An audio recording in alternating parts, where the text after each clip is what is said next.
दोस्तों, विशाल लक्ष्य के आगे महमूदुल्लाह के शतक के बावजूद भी बांग्लादेश 149 रनों के बड़े अंतराल से मुकाबला गंवा बैठा है। पहले खेलते हुए दक्षिण अफ्रीका ने 5 विकेट के नुकसान पर 383 रन बनाए थे। जवाब में बांग्लादेश की टीम 46.4 ओवर में 233 रन बनाए और पैक हो गई। इसी के साथ ही अब साउथ अफ्रीका की टीम 5 मैच में 4 जीत के साथ पॉइंट टेबल में दूसरे स्थान पर आ गई है और अब उसका नेट रन रेट प्लस में 2.370 का है। सभी 5 मैच जीतकर भारत अभी भी टॉप पर कायम है। दोस्तों, अपने 5वें वर्ल्ड कप मैच में साउथ अफ्रीका ने सिर्फ 5 गेंदबाजों को ही बॉलिंग दी है और हर मैच में प्रत्येक गेंदबाज को सफलता मिली है। वर्ल्ड कप में लगातार 5 मैच में ऐसा पहले कभी नहीं हुआ था। वैसे बांग्लादेश के 6 विकेट तो 81 रन के स्कोर पर ही गिर गए थे। महमूदुल्लाह ने शतक जड़कर बांग्लादेश की थोड़ी बहुत लाज बचा ली। ताबड़तोड़ 174 रन बनाने वाले क्विंटन डी कॉक को मैन ऑफ द मैच चुना गया। तो दोस्तों, आइए जानते हैं मुकाबले के बारे में थोड़ा विस्तार से। दोस्तों, मुंबई के वानखेड़े स्टेडियम में साउथ अफ्रीका ने टॉस जीता था और पहले बल्लेबाजी करने का फैसला किया था। बीमार कप्तान बाबूमा की जगह एडन मार्करम को कप्तानी की जिम्मेदारी सौंपी गई थी।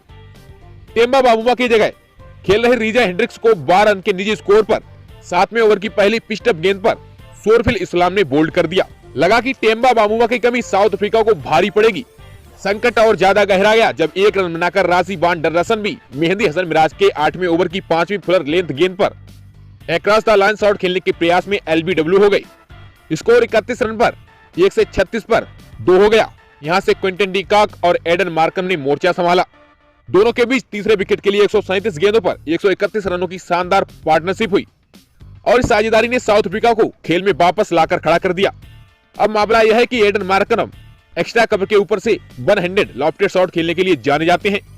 बांग्लादेशी कप्तान साकिब अल हसन के 31वें ओवर की चौथी आउटसाइड ऑफ फुलर लेंथ गेंद पर मार्करम ने यही प्रयास किया। गेंद बल्ले के निचले हिस्से में लगी और लॉन्ग ऑफ के फील्डर के लिए कैचिंग प्रैक्टिस हो गया। एडन मार्करम ने 69 गेंदों पर 7 चौकों की मदद से 60 रन की पारी खेली और अब दक्षिण अफ्रीका का स्कोर 167 पर 3 हो गया। यहां से क्विंटन डी कॉक का साथ निभाने हेनरिक क्लासेन आ गई। दोनों ने मिलकर 87 गेंद पर 142 रन कूद डाले। डी कॉक ने 48 साल के वर्ल्ड कप के इतिहास में सबसे बड़ा स्कोर बनाने वाले विकेटकीपर बल्लेबाज बन गए। उन्होंने 140 गेंद पर 15 चौकों और 7 छक्कों की मदद से 174 रन कूटे। स्ट्राइक रेट इस दौरान डी कॉक का 124.29 का रहा। एक वक्त ऐसा लगा था जब क्विंटन डी कॉक का दोहरा शतक पक्का लग रहा था। हसन महमूद ने 46वें ओवर की पहली गेंद लोअर फुलटास आउटसाइड ऑफ डाली। डी कॉक ने इसे जानबूझकर स्लाइस किया, लेकिन बैकवर्ड पॉइंट बाउंड्री पर नसूम अहमद ने उम्दा कैच पकड़ लिया। वानखेड़े में मौजूद हजारों दर्शकों ने खड़े होकर क्विंटन डी कॉक की पारी को सलाम किया। जिस वक्त डी कॉक पवेलियन में घुस रहे थे, दर्शकों ने नारेबाजी करते हुए उनसे वर्ल्ड कप के बाद वनडे फॉर्मेट से संन्यास न लेने की अपील कर डाली। डी कॉक इसलिए भी वानखेड़े के दुलारे हैं क्योंकि उन्होंने कई वर्षों तक हिटमैन के साथ मुंबई इंडियंस के लिए सलामी बल्लेबाजी की है।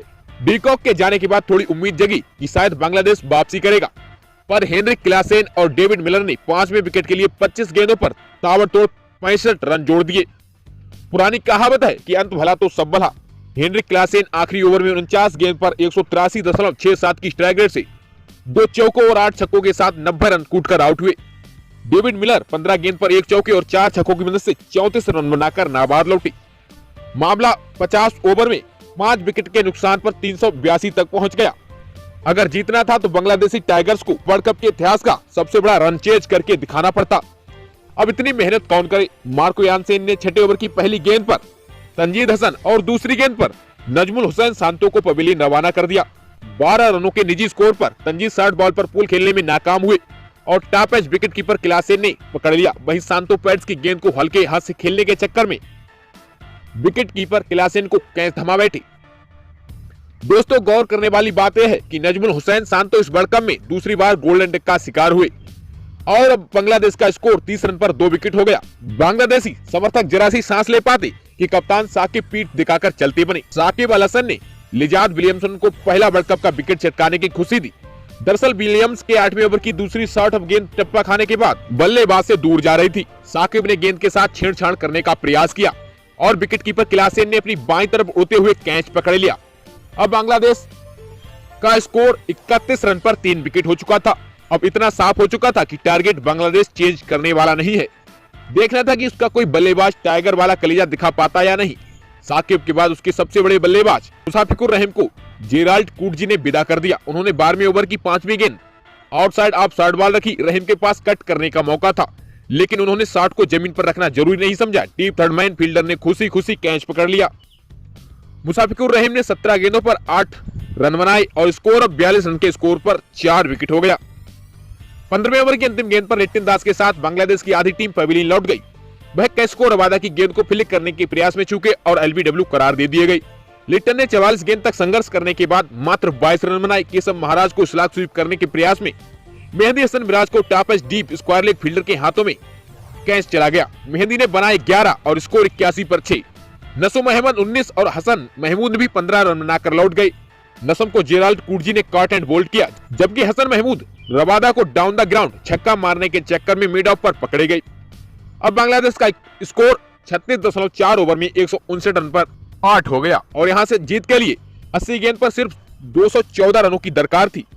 महमूदुल्लाह एक तरफा संघर्ष कर रहे थे, वह बांग्लादेश के टॉप ऑर्डर बल्लेबाजों को आईना दिखा रहे थे। महमूदुल्लाह ने 111 गेंद पर 11 चौकों और 4 छक्कों के साथ 111 रन बनाए। वह 9वें विकेट के तौर पर आउट हुए। प्रोटियाज के लिए जेराल्ड कूटजी ने 10 ओवर में 62 रन देकर 3 सफलता हासिल की। कैस्को रबादा, मार्को एंसेन और लिजाद विलियम्स को 2-2 सफलता मिली। 1 विकेट केशव महाराज के हाथ लगा। फिलहाल दोस्तों, क्या लगता है आपको दक्षिण अफ्रीका की टीम जिस तरीके से खेल रही है, क्या वह टीम इंडिया को 5 अक्टूबर को मात दे पाएगी? हमें कमेंट बॉक्स में जरूर बताएं।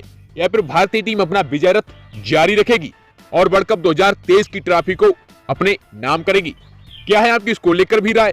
कमेंट बॉक्स में एक कमेंट जरूर छोड़ें। और दोस्तों, इसके साथ ही क्रिकेट जगत से जुड़ी तमाम खबरों से अपडेट रहने के लिए हमारे YouTube channel news sport IQ को भी सब्सक्राइब कर बेल आइकन को ऑन करना बिल्कुल ना भूलें।